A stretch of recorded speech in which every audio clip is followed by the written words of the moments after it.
Good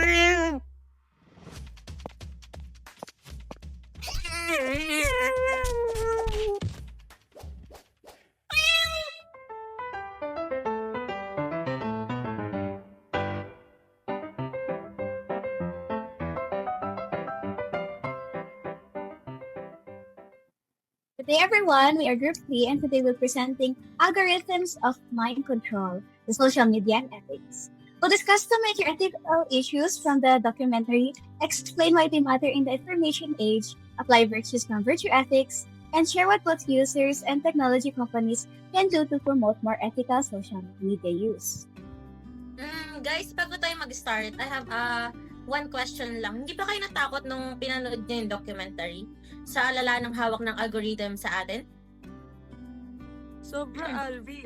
Akala ko kasi nung una normal na score lang ang ginagawa natin. Pero manipulation na pala talaga siya sa utak natin. Pero kaya nga magandang talakayin natin ito ng mas malalim ngayon para din maging aware tayo lahat. Sige, let's move on to the introduction para mas maintindihan natin kung paano ito nagsimula.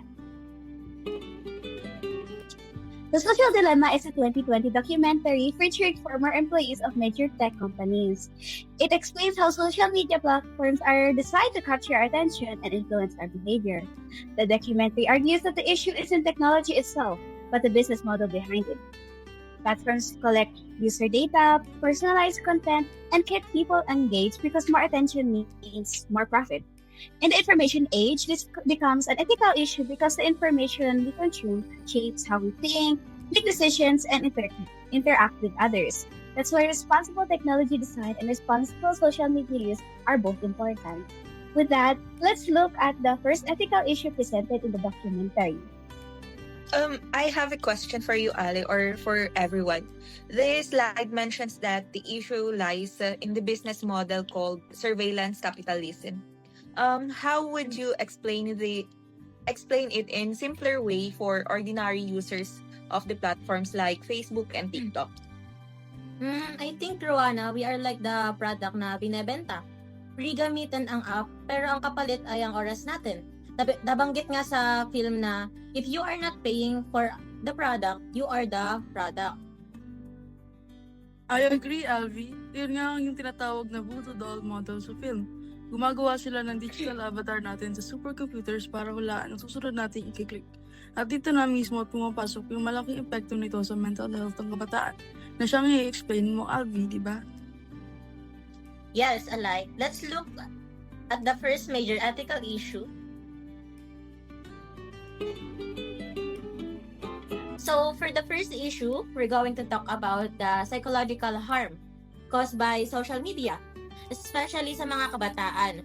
Features like likes, notification, and infinite scrolling. These are all intentionally designed to keep users hooked for as long as possible. Ethically speaking, medyo concerning to kasi tech companies are literally profiting from our attention. Kahit na naapektuhan na ang mental health ng mga tao. Instead of supporting our well-being, the design itself encourage us to depend so much on the digital validation. Next slide, please. Okay. In the documentary, they showed research na nagkaroon talaga ng sharp increase sa anxiety, depression, and even suicide among adolescents nung naging accessible na ang social media sa smartphones. At nakita rin natin doon sa scene ni Isla kung paano napektuhan or naging insecure siya after receiving just one negative comment. It just proves how online interaction can easily hit our self-esteem. Next slide, please. This raises our super important ethical question. Should companies continue using designs they know can negatively affect users? For us, technology should support human well-being, hindi yung ina-exploit yung psychological vulnerabilities natin just for profit. Yung kwento talaga ni Isla ang pinaka nakaka-relate para sa akin. Ang tanong ko lang, Alvi, sabihin mo may pananagutan ba talaga ang mga tech giants sa nangyayari sa mental health ng mga youth ngayon? O desisyon na lang talaga ito ng mga bata kung magpapa-apekto sila? para sa akin, may malaking pananagutan talaga ang tech companies. Kasi hindi naman patas ang laban. Isang utak lang yung teenager na yon laban sa libo-libong supercomputers at engineers na layunin ay panatilihin kang online. Dagdag ko lang din, tama si Alvi.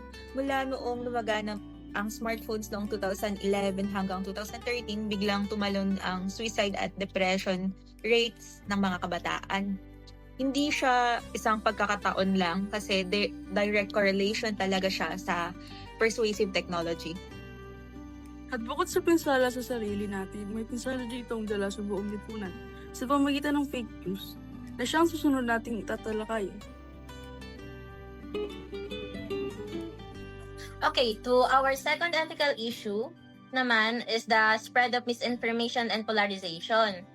The documentary explained na social media algorithm don't really care kung true or false ang isang content.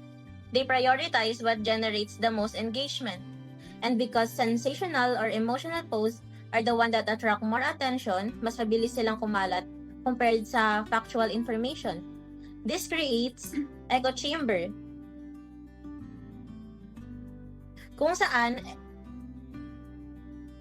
nakikita lang natin yung ideas that already match our existing beliefs. Next slide, please. Okay. The documentary actually cited an MIT study na nagpapakita na false news spreads way faster than true news on social media. Sobrang nakita natin Cut na lang. The documentary actually cited an MIT study na nagpapakita na false news spreads way faster than true news on social media. Sobrang nakita natin to during pandemic where misinformation influenced how people behave and it really increased the distrust sa science and public health. Next slide, please.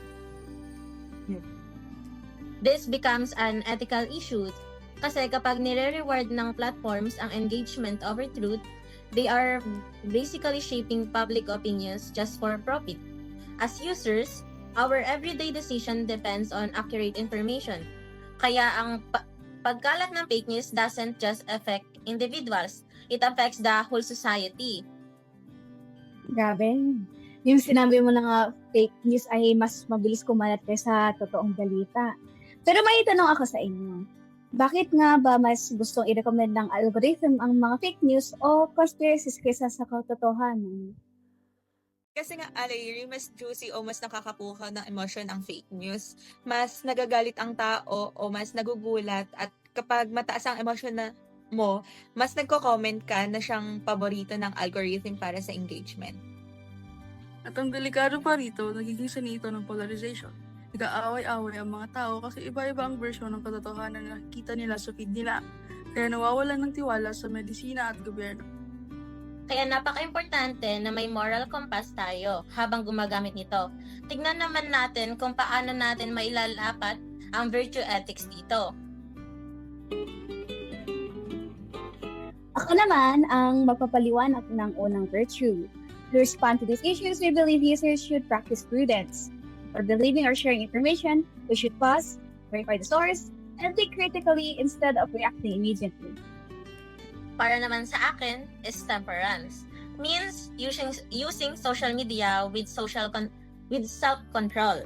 Setting limits on screen time and avoiding endless scrolling helps prevent technology from controlling our daily lives.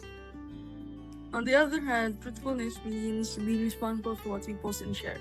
Even a simple repost can spread misinformation, so we should always check if information is accurate before sharing it. Finally, responsibility applies not only to the users but also to technology companies. Since they designed these platforms, they should also take responsibility for reducing harm instead of focusing only on engagement and profit. Ayan, salamat sa inyo guys. Sa tingin nyo ba, alin sa apat na virtues na ito ang pinakamahirap panatilihin sa panahon ngayon? Para sa akin, temperance o pagpigil sa sarili. Alay, napakahirap mag-log out lalo na kapag nag-doom scroll ka na sa TikTok. Ang galing talaga ng algorithm sa pag-hook sa atin. True, kaya nga sa susunod nating slide ay tungkol naman sa sarili nating karanasan bilang students at users. As social media users ourselves, we can relate to many of the documentary's messages. There are times when we spend more time online than we originally planned because of the content keeps us scrolling. We've also encountered misleading posts or sensational headlines that are shared quickly before anyone checks whether they're actually true. Another common experience is comparing ourselves with others online. It's easy to forget that many posts show the best part of people's lives, which can affect our confidence and expectations. These experiences reminded us that social media itself is not the problem. The real challenge is using it responsibly while recognizing how platforms influence our choices. By practicing virtues like prudence, temperance, truthfulness, and responsibility, we can become more ethical digital citizens. Napansin ko rin, Alay. Minsan magbubukas pa lang ako ng phone para mag-check ng announcement sa GC, tapos biglang kalaunan nanonood na ako sa FB Reels. Ako naman, nakaka-relate doon sa social comparison. Nakaka-pressure kapag nakikita mo yung curated aesthetics or perfectong buhay ng iba. Kahit alam mo namang filtered lang yun, tulad ng kay Isla. Napaka-valid ng mga points nyo. At dahil naranasan natin ito, magbibigay naman tayo ng mga konkretong solusyon. Let's move on to recommendations. Based on the documentary, the first responsibility lies with us as users. One practical step is to verify information before sharing it. A few seconds of fact-checking can help prevent the spread of misinformation. We should also use social media intentionally. So turning off unnecessary notifications, also setting yung screen time limits, and taking regular breaks can help us avoid becoming overly dependent on these platforms. Lastly, it's important to follow credible and diverse sources instead of relying only on content recommended by algorithms. So this helps us think more critically and avoid staying in echo chambers. Magandang paalala yung pagpili ng diverse sources, Mia. Pero paano mo sisimulan kung ang mismong algorithm ang nagpapakita lang ng mga bagay na gusto mo na? So ang mare-recommend ko dyan ay huwag laging i-click ang recommended section. So kailangan natin, dapat tayo mismo yung maghahanap ng balita ng kusa o mag-follow ng mga pages na may ibang pananaw para masira ang echo chambers. Dagdag ko rin, ang pagpatay ng notifications ay napakalaking tulong. Binagyan din ito ng mga tech creators tulad sa dulo ng pelikula. Dahil tinatanggal nito ang trigger para buksan mo ulit ang app. Tama. Pero hindi pwede sa mga users ng CC. Tingnan naman natin ang panic ng mga corporations sa susunod na slide. So while users have responsibilities, technology companies should also be held accountable. Their platforms should prioritize users' well-being instead of maximizing engagement at any cost.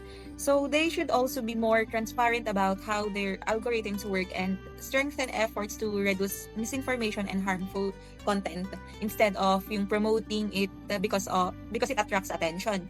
They should also collect only the data that is truly necessary and continue developing features that encourage healthier digital habits rather than addictive behavior. To conclude, the social dilemma reminds us that social media is a powerful tool. While it offers many benefits, it can also influence our behavior, relationships, and decisions in ways we may not always notice. The documentary shows that ethical issues arise when technology is designed primarily for profit rather than the human well-being. This affects both individuals and societies through mental health concerns and the spread of information. As users, we have the responsibility to practice user virtues like prudence, temperance, truthfulness, and responsibility in our everyday online actions. At the same time, technology companies must be accountable for designing platforms that respect human dignity and promote the common good. By working together as responsible users and accountable developers, we can create a healthier and more ethical digital environment. Thank you, and that concludes our presentation. Bilang huling hirit, naalala ko lang yung quote sa dulo. Technology should empower people, not manipulate them. Building a healthier digital future requires ethical choices from both users and technology companies. Sana maging gabay natin ito sa araw-araw nating pag-online. That's true, Eliza. Meaningful change starts with the everyday choices we make as users. So while we continue to hold platform owners accountable for the impact of their platforms. So these are the sources we used in preparing our presentation. With the social dilemma as our primary reference, along with academic sources supporting the ethical issues we discussed. Thank you once again and have a great day ahead. Thank you. Thank you! Thank you. Thank you for those who are listening.